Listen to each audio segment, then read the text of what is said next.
Hey everyone, today I'm going to show you how to use the Chroma Key on Adobe to get rid of green screen video images and layer that on top of your own background images. And so to start, make sure you've got your media imported. You can see I've got my 30-second green screen video and my background image I want to layer that on top of. So to start out, really important, make sure your background image that's going to go behind your green screen content is layered first. And that your video is on top of that. So in priorities, you see this bottom being first, anything above it being top. That'll be important later on.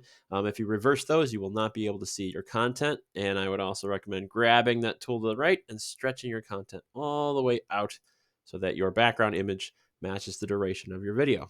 All right, now we need to pull up the effects panel here, and I started fresh from a Fret project. So if you see this, you'll need to double tap your effects to open your effects panel.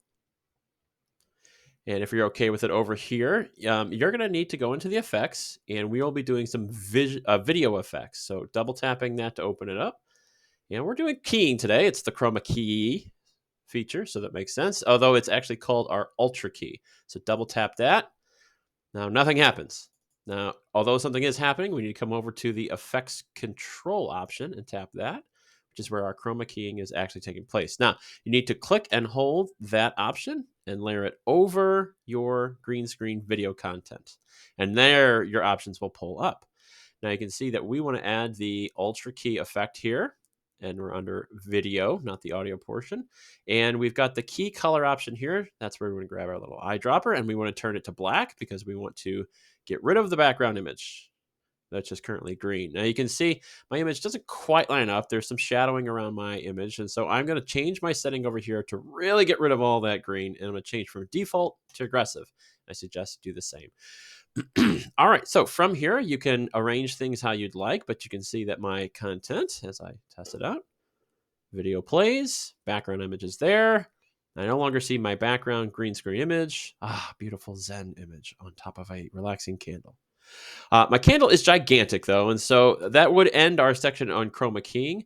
But I also want to come over and double tap my green screen image there, and in my effects control, come up to scale, and I'll open that arrow there, and I just want to kind of lower my scale a little bit so my candle's not gigantic, and then tap on position to kind of move it around a little bit. If this is your first time doing that, the chroma key and positioning kind of blends the two videos, make them look a little more natural. You can see my rocks too, which I know from looking at it is gigantic, so I'm going to scale that down as well. Just grabbing my slider until it takes up the full screen. I'll get rid of those black bars. And now let's try that from the beginning with that little extra added features in there. Much better. Although my hand does still look gigantic. And there you have it, chroma keying.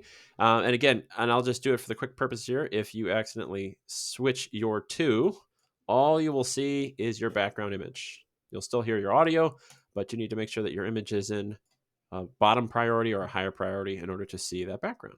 And make sure, as always, you save your project. Thanks for watching.